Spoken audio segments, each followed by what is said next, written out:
Hello, hello, hello. I'm Vicky Igbokwe-Ozoagu, your Lighter Leadership Coach, and welcome to the Lighter Leadership Podcast, where we explore leadership that doesn't cost you yourself.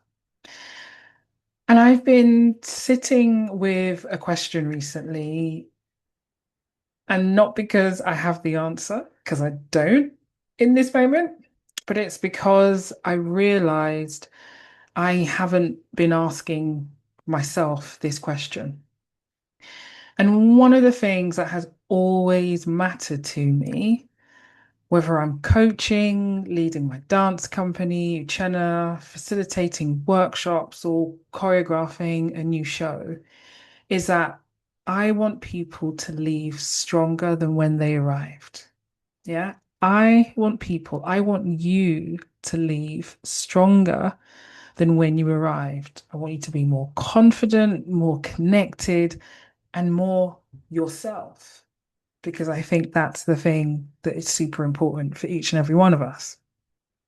So if someone spends time in a room that I'm leading, even when I'm not leading, but especially when I'm leading, I want you to leave with something that you didn't have before. And that's always been really important to me. And it's only recently that I've been fully able to communicate that, which I am loving. But then a few weeks ago, I realized something. And there have been seasons where everyone else left stronger and I left weaker. And it hit me like a ton of bricks when I had this revelation, this realization. And it hit me like a ton of bricks because I'd never thought to ask myself the same question that I ask about everybody else. Am I leaving stronger too? Like, that's the question. I've always ensured that everyone else around me is leaving stronger, but I just never asked that question of myself.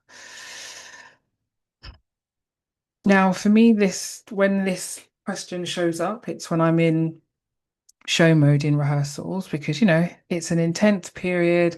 I'm holding the artistic vision, I'm making multiple decisions, I'm watching every detail, I'm supporting the performers, creative team, I'm adjusting in real time, I'm holding the energy of the room, holding the standards, holding the responsibility, holding the personalities, right? And so much more. And honestly, there have been rehearsals where I've got home, closed the front door, and realized I had absolutely nothing left to give anyone. And that's not because the day or the week had gone badly, because quite the opposite. The performers had grown, the work had moved forward, the rehearsal had been a success. I just hadn't realized how much of myself I'd left in the room. And so I started wondering how many leaders are doing exactly the same thing. And I'm not saying exactly the same thing in terms of being in a rehearsal, but I'm talking about leading your teams, creative processes, organizations, um, financial processes, capital processes. Like, how many leaders even realize that they've left themselves off of the list of, do I leave stronger than when I started, than when I arrived? Because I think you and I spend so much time asking questions about everyone else. How's the team? How are people feeling? Did they get what they needed? Did the project succeed? Did we deliver? Now, don't get me wrong, these are all brilliant questions. They're necessary questions.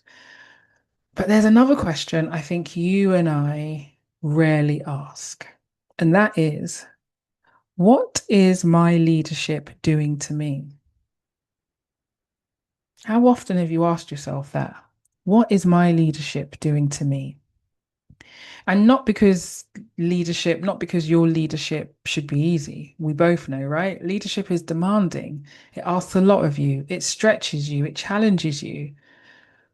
But there's a difference between leadership asking something of you and leadership slowly but surely taking something from you. And if over time your leadership leaves you less creative, less patient, less connected, less like yourself, then I think that's worth paying attention to. Not because you failed or because you're leading badly, and all because leadership that consistently leaves the person, aka you, doing the leading weaker, isn't something we talk about enough. Because we celebrate resilience and commitment and sacrifice and going the extra mile and holding everything together and holding everyone together. But I really now am wondering whether we've become so focused on the impact our leadership has on other people that we've stopped noticing the impact it's having on us. And this is where lighter leadership asks a different question. Yes, of course, I want the people around you to grow because of your leadership. Of course, I do. And I also want you to grow because of your leadership too. I don't believe that those things should be mutually exclusive. So today, I don't have a list of things for you to do. I simply have a question I'd love you to sit with. When was the last time you finished leading something and felt stronger than when you started? Not relieved it was over or exhausted, but stronger. When was the last time you finished leading something and felt stronger than when you started? That's the question I want you to sit with this week. Because if everyone around you is growing because of your leadership, but you're slowly disappearing, that isn't the leadership I want for you. And if you're looking for some space to think, to breathe, to reflect, to reconnect with yourself, to actually sit down and think about what is your leadership doing to you, then take a look at the show notes for the next lighter leadership reset. It's 30 minutes of protected thinking space purely for you. And remember, your leadership doesn't need to cost you yourself. Lots of love.